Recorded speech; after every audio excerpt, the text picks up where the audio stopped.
game. He's gone down far too easily for me.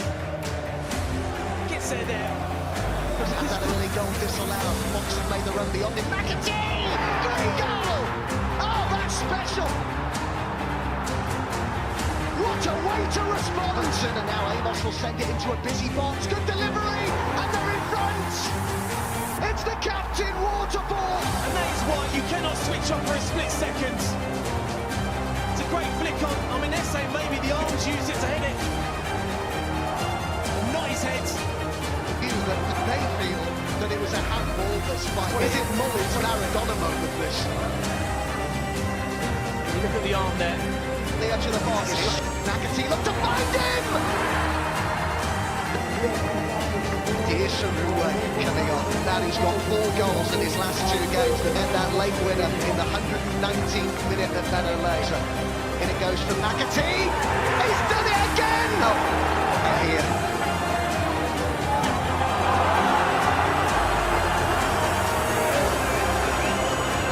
Quite something. Cropper does get great distance on it as expected. They've done it. Waterfall. Remarkable.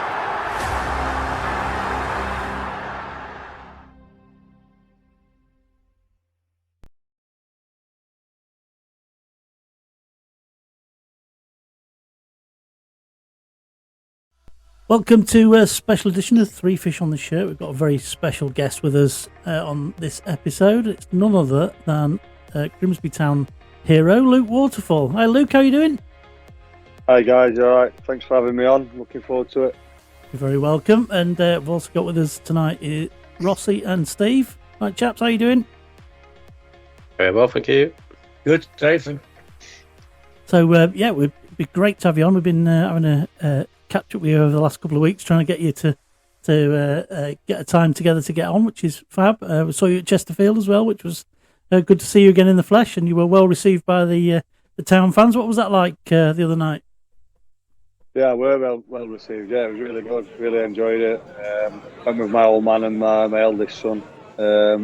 Really good game, really good atmosphere. Disappointing result, but as we've just said off air, you know, the lads have bounced back brilliantly after that defeat, where I think quite a lot of fans went away a bit gutted about the result and the playoff hopes and all that. But as you said, 2 wins on the spin, and they're right back in there now and secured that spot. So fantastic. Yeah, I don't think any of us saw us doing it with a game to spare after that night. But yeah, it was it was brilliant. No, and my friend Christine, hello Christine, if you're watching, sidled up to me in the concourse and said, Hello, Waterfall over there. I said, no, nothing like, a bit like, you know, I'll give you that. And then next thing I know, there's selfies, drums strikes up, and there's Luke Waterfall songs going on. And then I came over to say hello, and some of our followers may have seen the picture that Steve took of me talking to Luke, where Luke's giving me a loving look, and I says, find someone who looks at you like Luke Waterfall. But you're not known for that. You're known for much more aggression and in your game. And I just want to pick up on this. I've got a softer side. I know. I've got a softer side. It's nice. So you were brought up in sort of Sheffield, and you started a youth career with Barnsley. I wasn't aware of that until I started looking for this. So, how was football at a young age? How were you brought up in football to your starting point at sort of Tranmere, Altrincham, Ilkeston? Yeah, grassroots around, you know, locally in Sheffield up until I think I was 12 or 13 when I went to Barnsley Academy. Played numerous different positions when I was younger. Weren't really good anywhere, to be honest. And then found the manager at the time as a grassroots coach, put me back to centre back, and within 6 months I got scouted to go to Barnsley on trial. Just sort of a position that just found my feet. I went there and it suited me. And then I went on trial there and signed and did a few years in the academy up to under 16s, managed to secure a scholarship, did a 2-year YTS there. Really enjoyed it, brilliant football club. Unfortunately didn't get a pro contract, and then ended up through my youth team manager knew the assistant manager at Tranmere, so I ended up going on trial there. They were in League One at the time. Ronnie Moore was manager, and I ended up signing like a 1-year, first-year professional contract up there at Tranmere under Ronnie Moore as well. Yeah. Living away from home at 17, 18 years old. Found it quite tough actually living in digs. Yeah. Away from home, getting paid very, very little. Yeah. Old man having to help me out with petrol money and stuff like that to get up there. Started off really well for sort of 6 months, and then second half of the season, missing home, homesick, and didn't perform really well at all, to be honest. So rightly so, they released me then, and I found myself in the National League North then for 3 or 4 years. Yeah. How did you find Ronnie Moore? He's the legendary Ronnie Moore at Tranmere, of course. What was he like? Yeah, he's a good guy, Ronnie. Yeah, good guy. Knows his football. Obviously, been around the game for God knows how many years. Again, another one that's probably managed nearly 1,000 games, maybe, I'm guessing. And another son of South Yorkshire, isn't he, Ronnie Moore? Yeah, exactly. Yeah, footballing there anyway. Yeah, from football, yeah. Rotherham. I think he's originally obviously over that way, Merseyside way, but Rotherham sort of adopted Rotherham boy, I think. Yeah. And to be fair, he popped back up at Hartlepool many years later when I was at Hartlepool last year. Yeah. He came back in to do a bit of scouting and stuff for the club, so I managed to have a good catch up with him when he came back in there as well. Fantastic. And your sort of first appearances are shown as being at sort of Altrincham and Ilkeston. So did you go to Altrincham on loan from Tranmere then? Was that? Yeah, that was it. Yeah, I went on like a month's loan to Altrincham from Tranmere. Get a taste. To be fair, I played a couple of times for Tranmere early on. Like I said, when I went in there and I started well, and Ronnie liked me. I had a few sort of really good players in front of me at that time. Anthony Kay, funnily enough, who was at Barnsley when I was there, really good centre back. We had Ian Goodison, who was like a Jamaican international. He played like 100 odd times for Jamaica. Well, he scored on to send us down in 2004. Wayne Goodison. Oh, never did he really? Yeah. Because that's the talk of Saturday is it's our day for revenge. Try and send him down. Yeah. Well, he was like 40 years old, I think, when I was there. Wasn't he an ex-Liverpool? Was he an ex-Liverpool lad who never really broke through at Liverpool but ended up at?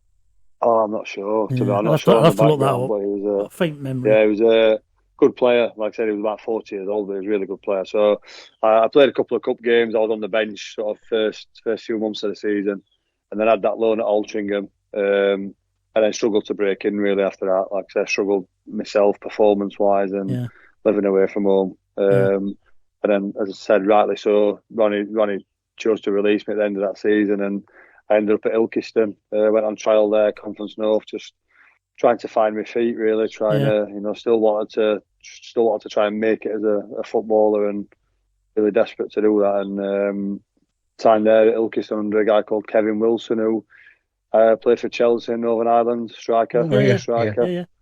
Another really good guy. I was lucky really to work with Kev. He put a lot of faith in me, and I played I must have played 35, 40 games that season as like an 18-year-old in Conference North. You got a couple of goals as well, and your first goals there, from what I can see here. Yeah, definitely. It really helped me development. Probably one of the best things I did, really, because it was before all this under-21 setup and all that sort of stuff. So I basically, in that Conference North spell I was there, and then Gainsborough for 3 years after. I played probably 150 to 200 games nearly at a young age, and helped me massively, like further on in my career, because I'd already had that exposure to men's football. Whereas you see a lot of young lads these days that are in the under-21s, and I'm not saying that it's wrong, and it's obviously it works, you know what I mean, but you see a lot of lads that get to 20 and 21 years old and they've not played any football yet. So then if they do end up getting released eventually, then it's even more difficult to find a club because you've not played anywhere. We've had this chat with Dave Moore, and I've mentioned it to a couple of the pros that have been on, and he was saying, in his day, and he was a young lad that broke through, you'd be 150, 200 games for Grimsby Town if you're any good. Nowadays, you're probably sold before you've even made an appearance to somewhere that you go and never play for them either. Yeah, well, off the top of my head, we had a lad called Ben Grist that works up this year on loan. Yeah. Obviously, we sold him from Grimsby when I was there. He was like an under-15 maybe. We sold him to Leicester. Yeah. So as you said, he went there. For decent money as well, wasn't it? Contract. Yeah, I remember, yeah. He's at Boston with Hursty now, I think, isn't he? Yeah, he is. He's at Boston with Hursty, Yeah. So, it's and you say the they'd probably, in his case, been better maybe playing men's football earlier and building up a career. But you go for the bright lights at the end of the day, and it's there's never a guarantee. So then you move on to Gainsborough, where you make quite a lot of appearances, 104 appearances, 8 goals. Who were you playing for there? Who brought you in there? Do you know what? Brian Little signed me there. Brian Little?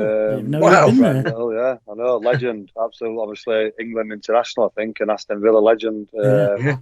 European he signed Cup me winner.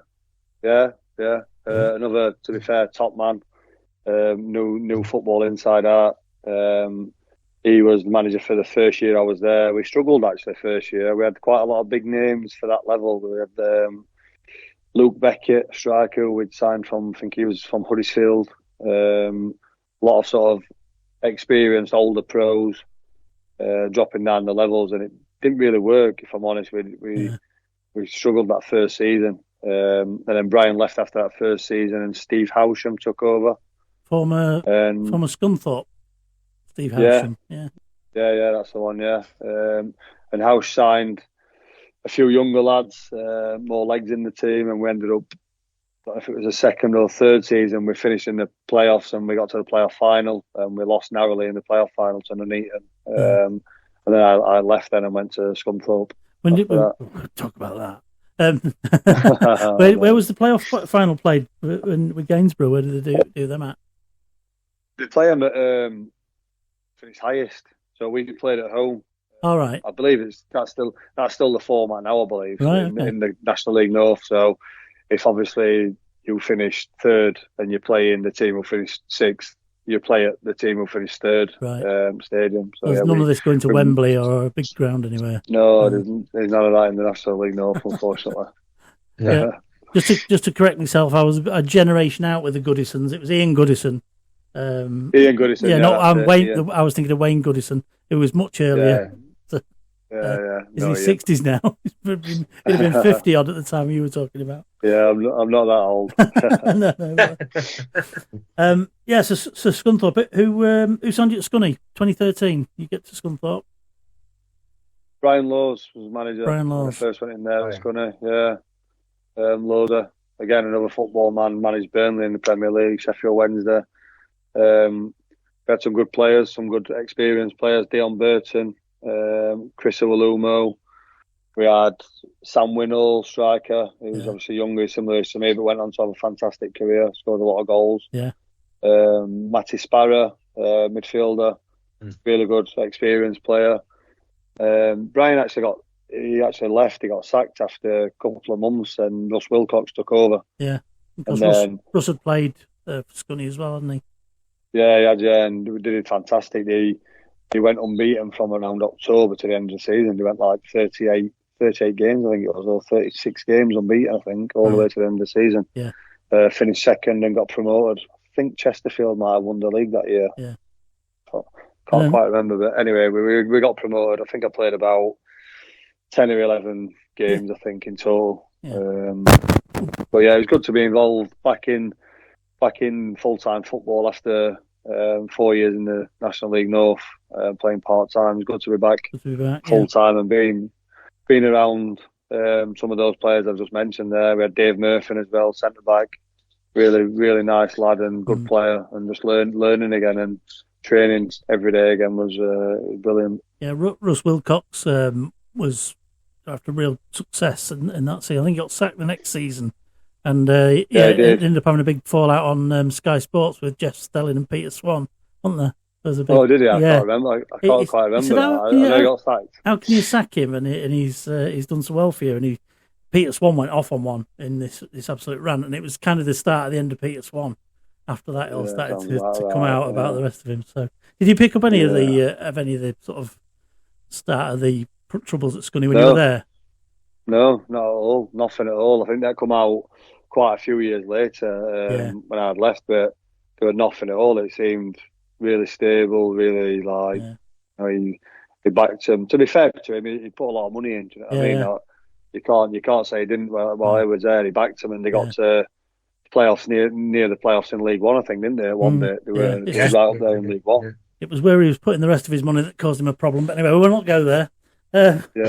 think so. In that period, you also have a spell at Macclesfield and Mansfield on loan. Were they both while you were at Scunny? Yeah, both on loan from Scunthorpe. Yeah, I went to Macclesfield for 3 months, I think it was. Really enjoyed it. John Askey was manager. We had a great set of lads there. I went and played a lot.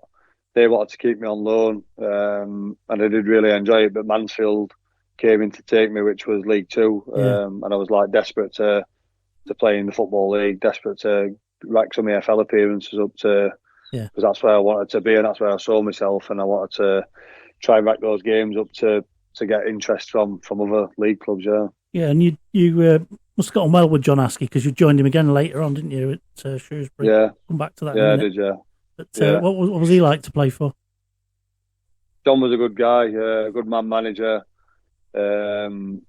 Liked to play attacking football, 4-3-3, like sort of fluid passing, free football. Really took the shackles off the players. You weren't sort of nailed down to do. You've got to do this, you've got to do that. There was quite a lot of freedom there in his play and his style of play. He did struggle a little bit at Shrewsbury, to be fair, and again lasted while about October, November, I think, and then we had a change of manager again there. So it's always challenging, isn't it? Because you can join a club because you like a particular manager or they've sold the club to you. They can be gone within a few weeks, can't they? You're joining. Well, that's it. Yeah, mad I signed a 3-year deal. There at Shrewsbury, and John left after 3 or 4 months. And then it's somebody else new comes in who might not take a liking to you, or they've got different ideas and this and the other. So it's always difficult. There was something good that came out of that. Well, we'll come back to that in a minute. You then had a short spell at Wrexham, which I found some photos of the other day. A red and black hoop shirts. That was after Scunthorpe. That was short, just after Scunthorpe. That one. Yeah. So how did that come about? Was there a link there, or was they just come looking for you, or? No, yeah, they just made a phone call. It was Mark Robbins took over from Wilcox at Scunthorpe. Yeah. And Mark come in, and again they were in League One at the time, and I'd just come back from Macclesfield on loan, and he just sort of said, I don't see you playing. We're going to look for signing 1 or 2 centre backs. You're going to be down the pecking order, etc. You're sort of free to leave. And I respected his honesty, and I said that to him at the time, even though this is late. That's just my dog barking. That's right. I said to him at the time, I respect your honesty. I'd rather know where I stand. Yeah. Than sort of keep me hanging about here, doing nothing. Made a few calls, and Wrexham came in, and I decided to go there while the end of the season. It's a tough ask when it's the bit of football we don't see, which is one of the great things we love doing this for. We get that human side of the game, that you're not just robots that turn out in our favourite team's colours every week. There's actually, there's a human being there, and it's work, and a lot of fans don't see that, and it's certainly something we've learned from doing this more and more.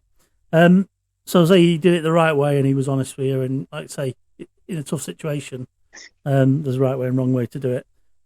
Wrexham would be like a bit of a foreshadowing to future things to come, but we've probably got an episode we can talk to you about that, which we probably will do in a little while.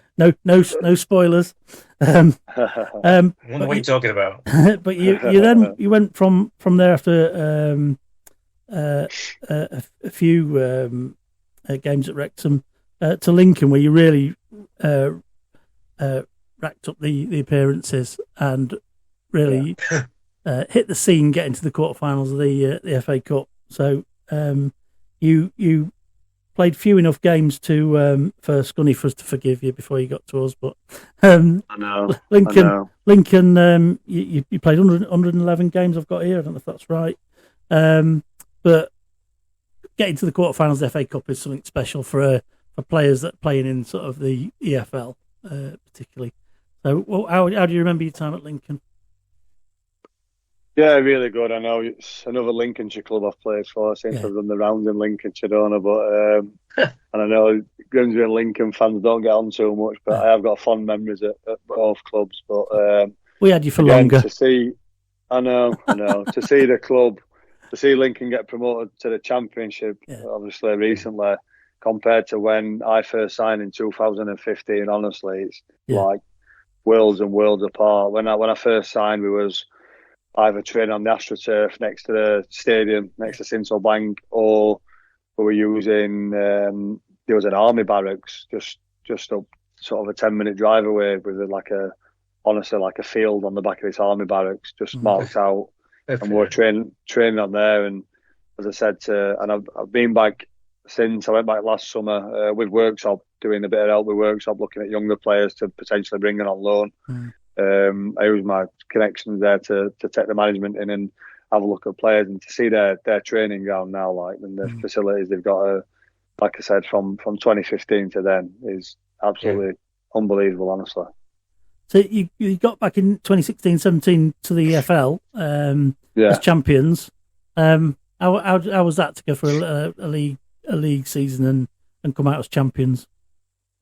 Yeah, it was brilliant. We got pushed right to the end by, I think it might have been Tranmere and Forest Green that season. Pushed us really, really close, and we had a good team. I know we have a lot of banter between the two teams, but we had a real good team, a real good camaraderie in the dressing room. Very similar to, I'm sure we'll come on to it, very similar to the dressing room we had at Grimsby a few years later on. We finished, like I said, as champions. I always remember one of the Tranmere players, can't remember who it was, come out. They'd won about 5 games on the spin, and he came out in an interview and said, like, that'll kill Lincoln, us winning 5 games. And I think we followed it up by winning like 7 or 8 games on the spin. Did the team talk for your boss? Yeah, did the team talk for us, basically, But went on, like I said, that season was the same season we got to the FA Cup quarter-final as well, so it was unforgettable season, really. That's incredible. You beat Guiseley, Altrincham, Oldham, Ipswich and Brighton before you went out to Burnley before going out to Arsenal. That's it. That's some feat, isn't it? And probably something you only do, or would expect to do, maybe once at that level. But you managed to do it twice. But again, we'll come back to that. But there's some of them games I remember seeing, particularly the Ipswich game. I think was the one that I remember seeing. But there's some phenomenal performances in there, weren't there? I mean, some heroic performances. Yeah, I think that at that time we were sort of that confident as a team, and I've said this before in like little interviews and stuff. We had like Brighton coming, Ipswich coming to Sinsel Bank, and we were that confident. We honestly expected to win. I think we went unbeaten in 18 months at Sinsel Bank. I'm sure it was 18 months we went unbeaten in, and we honestly expected to beat most teams that came. And I think we went behind to Brighton and 1-0 and came back, and I think it was 3-1 in the end. Went away to Ipswich and drew, and then, like as you said, took them back to Sinsel Bank and beat them on it was a Tuesday night maybe. Yeah, Nathan Arnold scored that night. Nathan Arnold scored, rounded the keeper late on. I think it was late on. They swung a free kick and we defended a free kick and we counter-attacked them, and Nathan rounded the keeper and put it over. Yeah, I remember that. And I know when we got to the quarter-final, Glenn Murray was in the studio and he was singing your praises before the game. Was it? That's nice. I think I got his shirt. I got his shirt after the game. That Brighton game, obviously, in 2016, 2017. But when we played Brighton, there was Danny Murphy and him in the studio, and he's going, "Oh, you'll know Luke Waterfall. He's played in the quarterfinals before." He says, "Oh no," he says, "I remember him well." He said, when we got the better of us that night. He'll just done his research before, won't he? He definitely won't remember me. No chance. It's a lot better than me. I like to think it's true. But anyway, I'll go with what you're thinking. So you eventually went out to Arsenal. Did you play Arsenal at home or away? Away. All right, so you got to play at, was it Highbury or was it? No, it'll be the Emirates. No, it was Emirates. Emirates. Unbelievable stadium.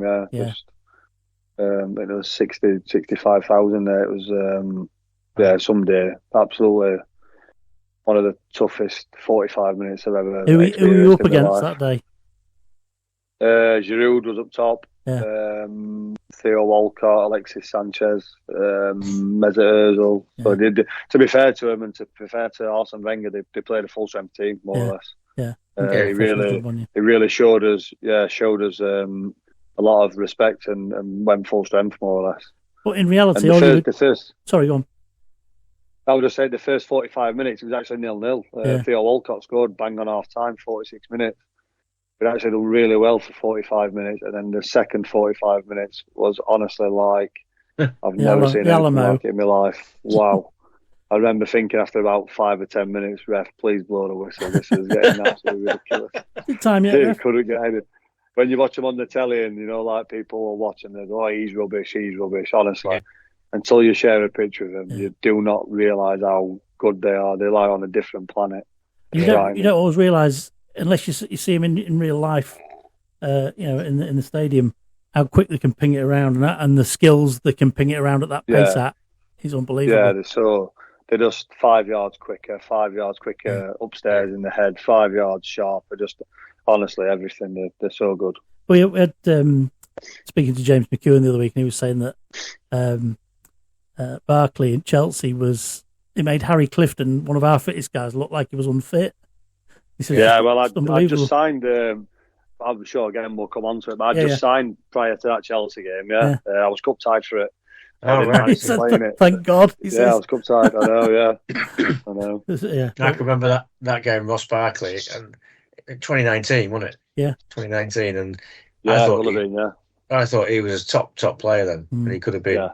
He still is now. Yeah, he did well. He bumped about, didn't he, between different. It's just his passing, his accuracy. He never gave the ball away. It's just incredible. And you also lifted the trophy, the AFL trophy at Wembley with Lincoln. What was that like to lift a trophy at Wembley? That's massive, isn't it?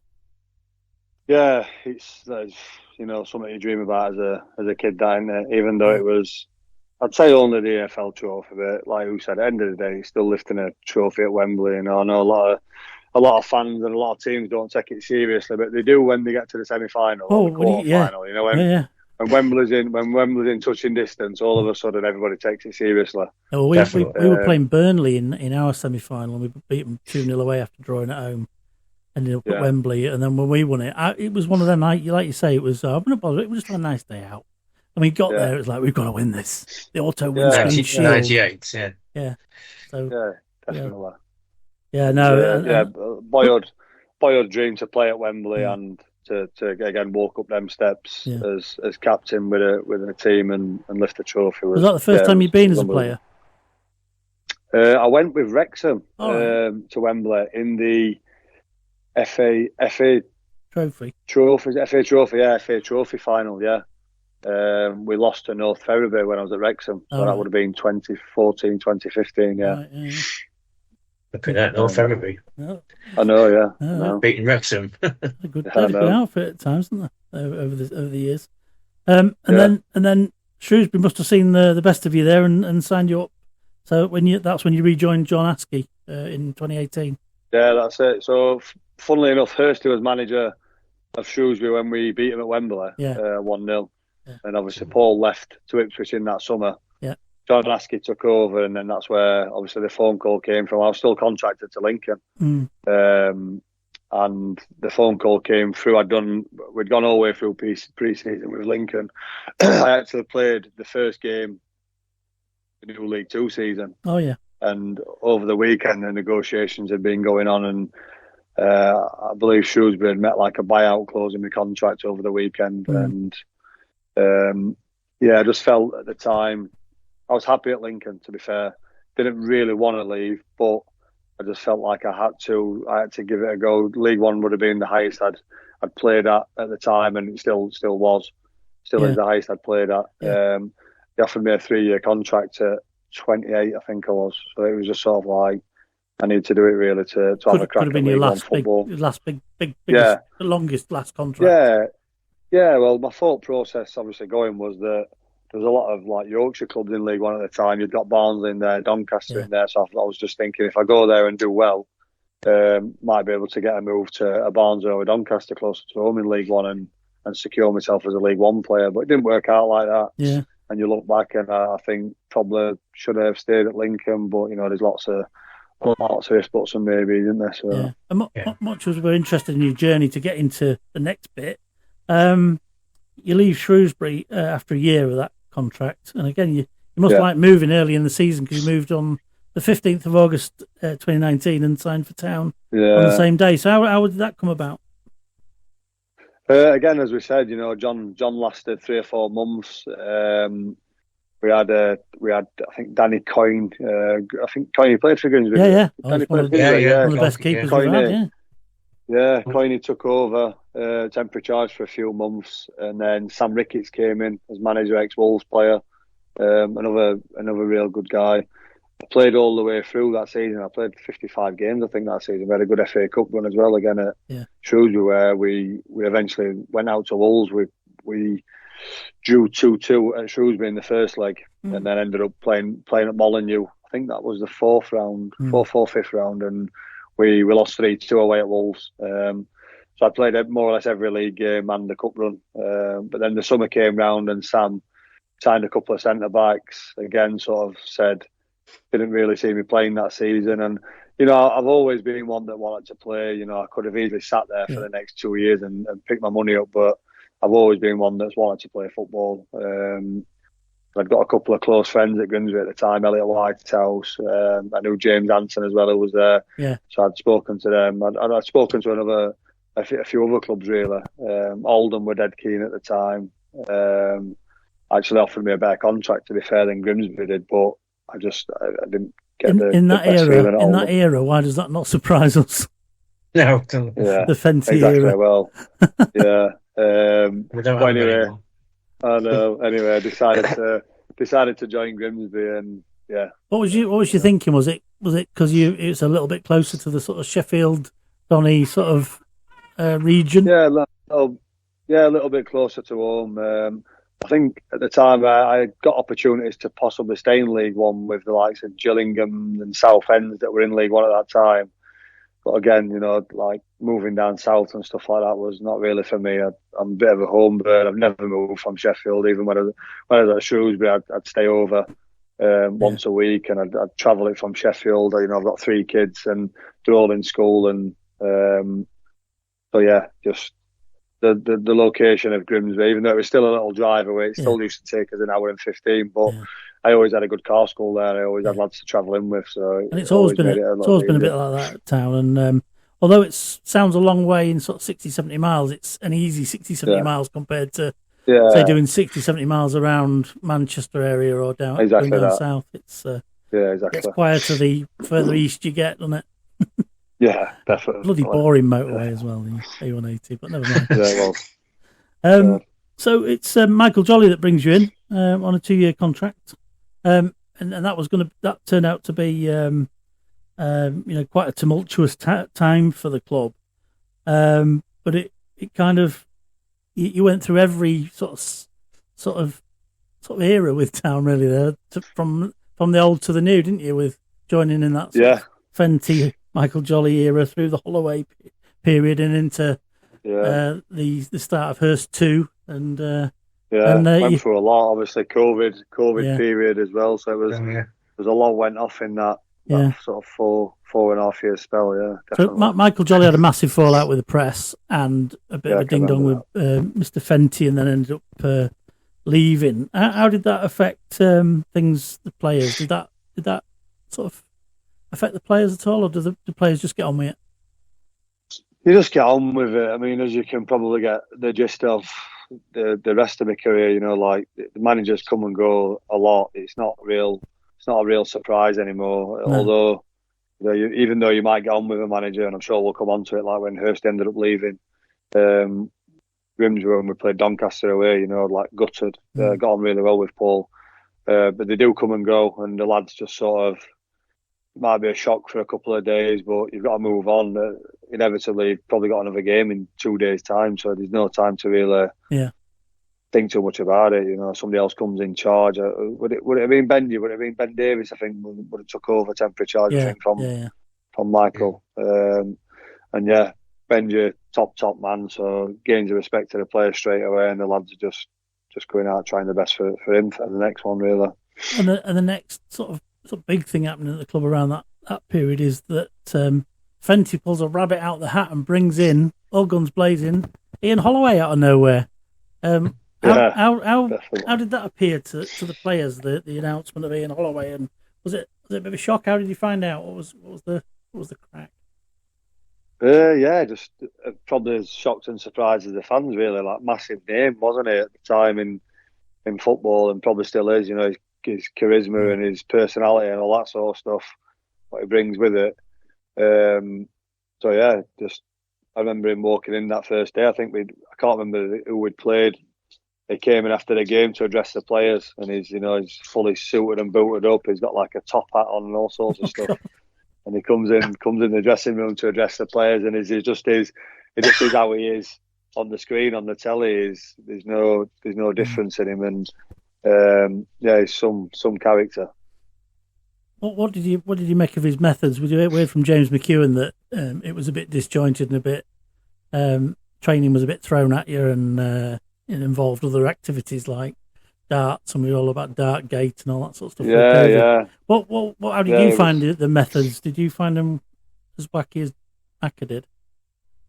Yeah, it was. You know, you could come in one morning and be like, sort of high as a kite, happy as Larry. And then you could come in another day and it'd be like just angry with everybody, fuming. So you never knew what mood he was going to be in. But honestly, he was a good guy.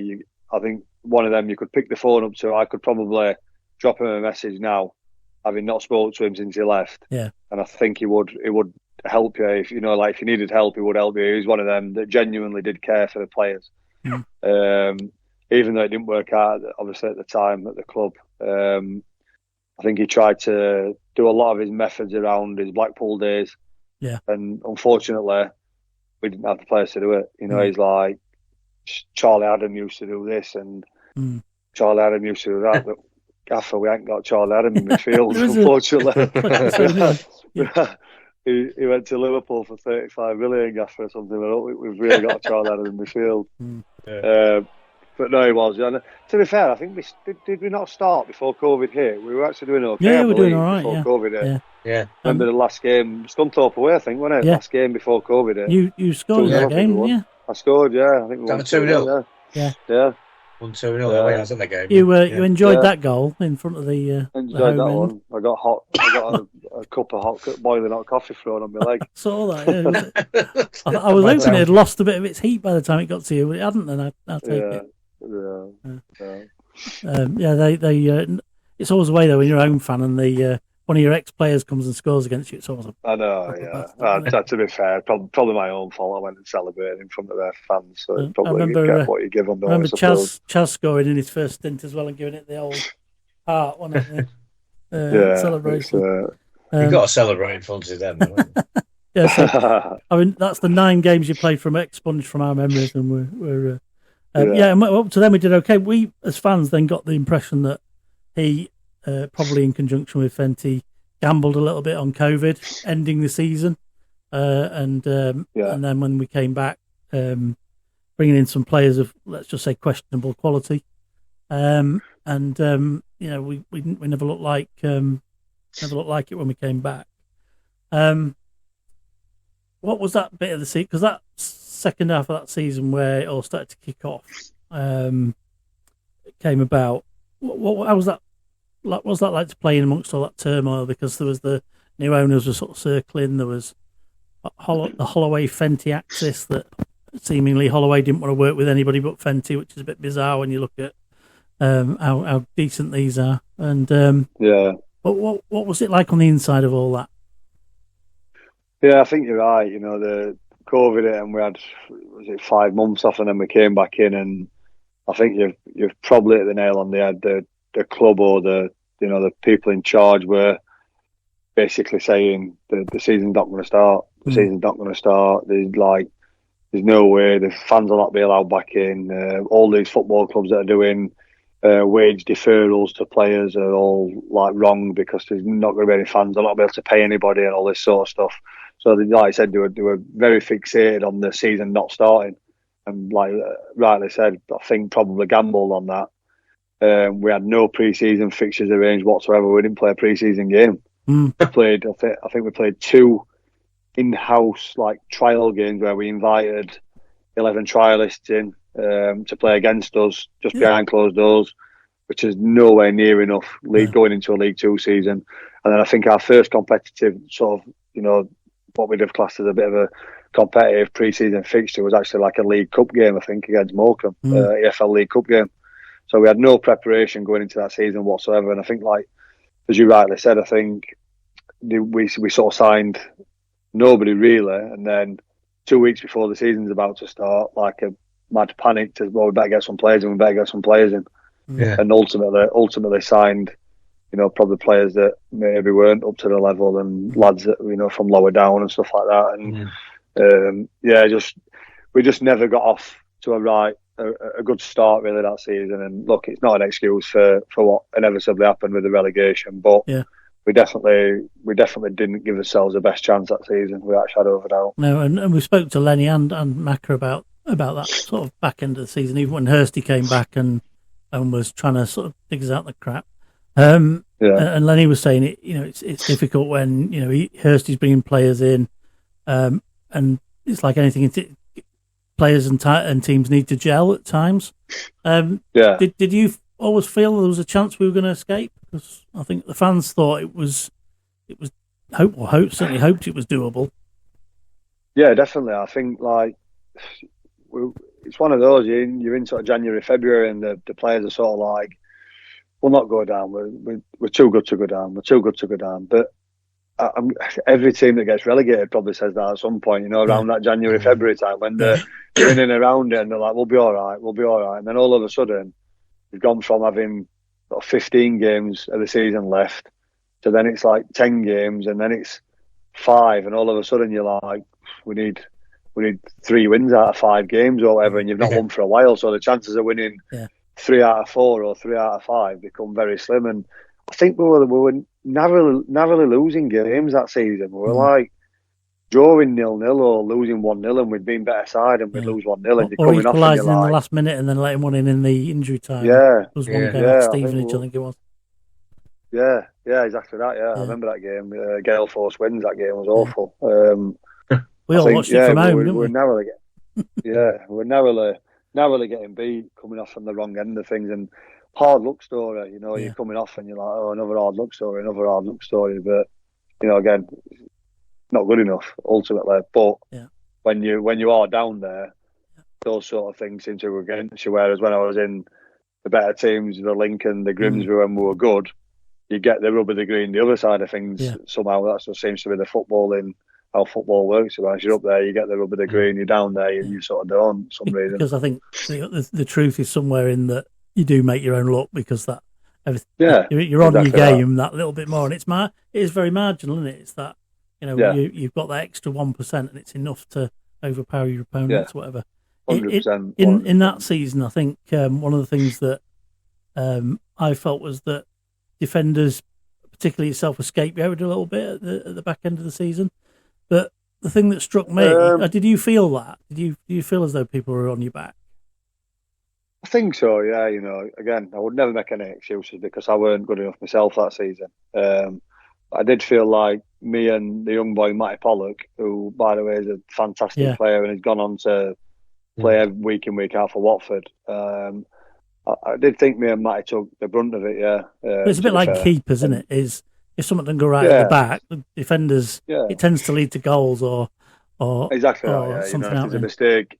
If there's a mistake as a goalkeeper or a defender, nearly 9 times out of 10, it's going to lead to a very good chance or maybe a goal, like I said. But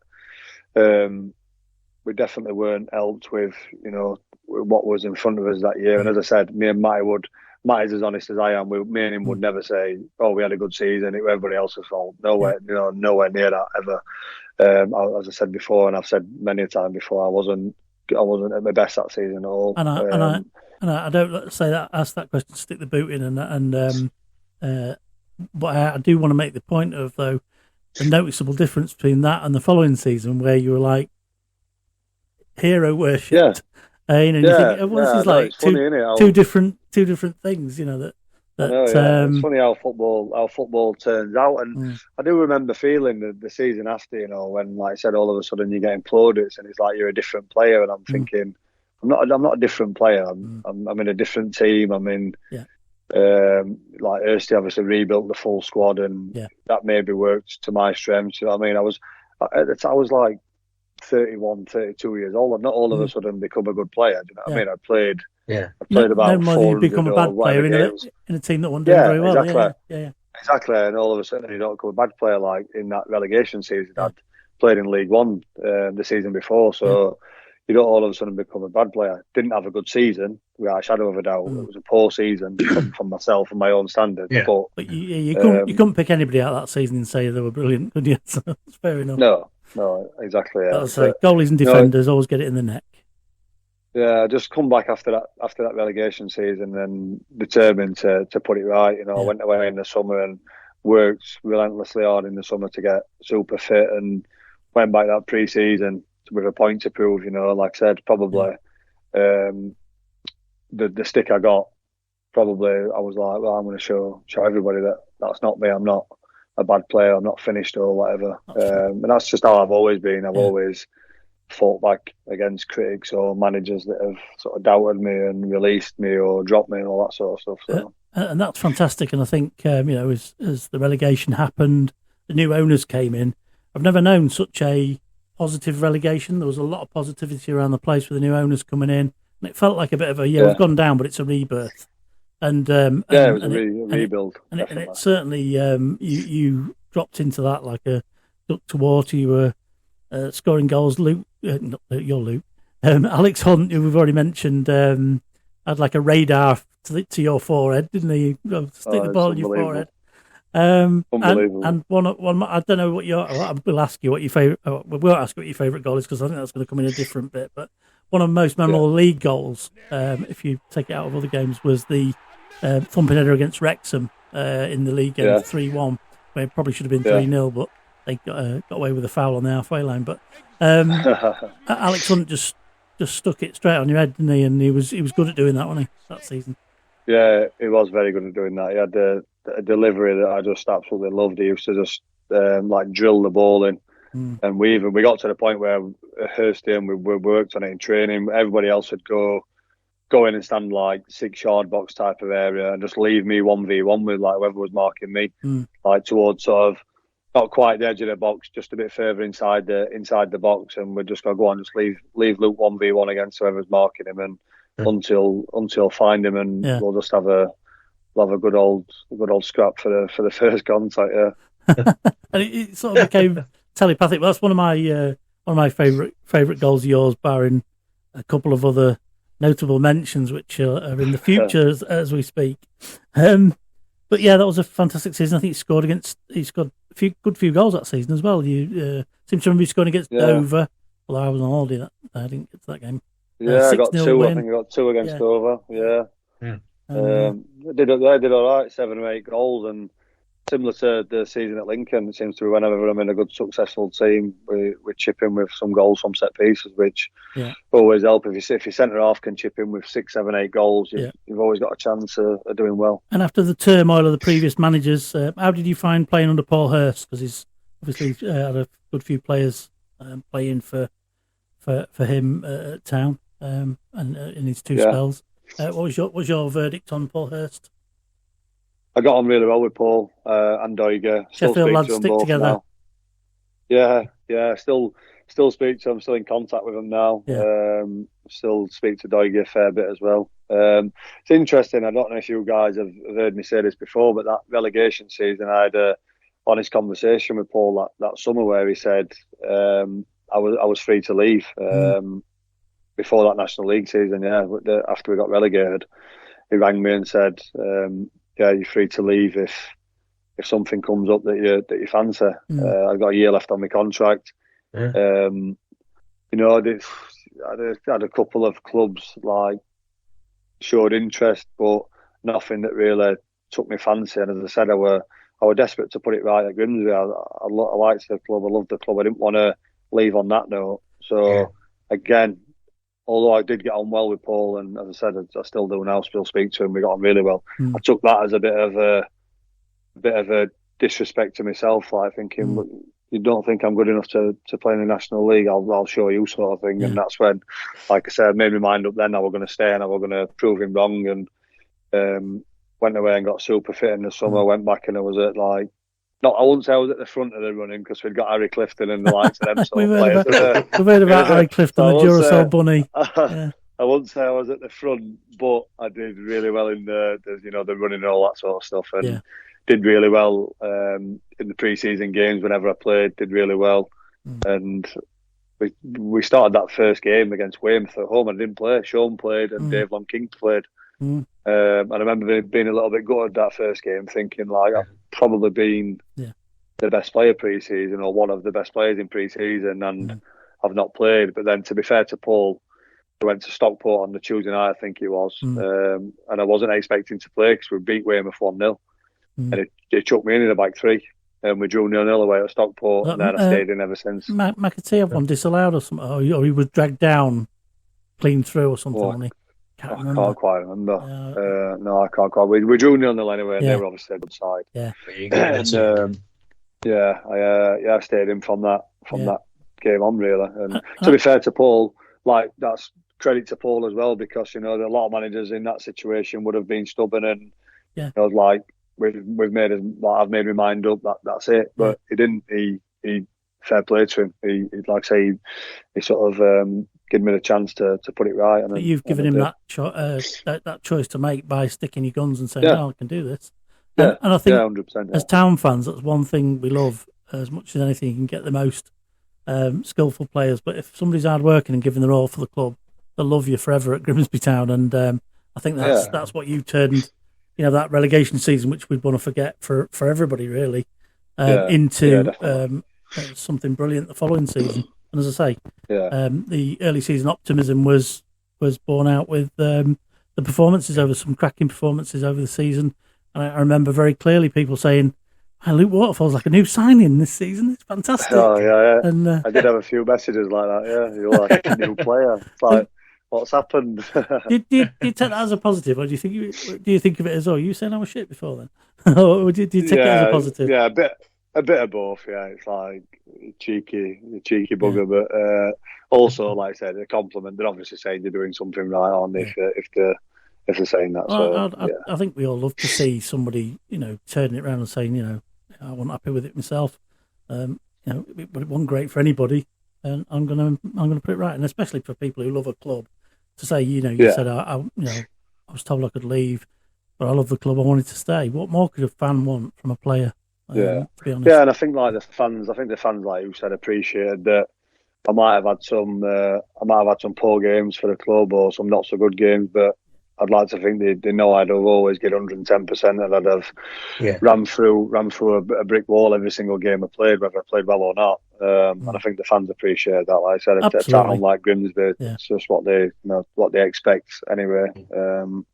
So I think they did definitely appreciate that. And as always, even going down to the non-league again, as they refer to it as, the fans turn to home and away, don't they, in those circumstances? And we're still well known for it now to this day. But what's that like for the players? I mean, Dave Artell's always talking about it. But what's your take on what the lift the fans can give you when it's maybe tough or it's what you're up against it? It's massive. Like, I know we'll come on to it, but like the end of the season, National League towards the end of the season when we needed the push, and the playoff campaign where the lads needed every single one of the fans, like unbelievable. I was talking about it. I genuinely were with workshop players yesterday. We had a little cup final, a Sheffield Senior Cup final yesterday, and I was talking about it was at Doncaster Stadium, and I was saying about when we went with Grimsby, the amount of fans we took there, and then I was like, every time we went to Notts County, we filled the whole far side of the stadium, 2,500. Chesterfield, I was like, the following was class. When everywhere we went, it was like Bradford away. I remember taking God knows how many fans, and just unbelievable everywhere we went. The game's close by, take 2,000, 3,000, 4,000, depending on the state of the table. Yeah, depending on exactly that. And so we get to the end of the season, and we make the playoffs, and it's then the start of the next big chapter of stories. Thank you for watching or listening to tonight's show. You can catch us on YouTube, podcasts on Podbean or Apple Podcasts. You can also find us on our social media channels of Instagram, Twitter, or X as it's now known, TikTok and Facebook. Please like, subscribe and share at every opportunity. It helps us a lot.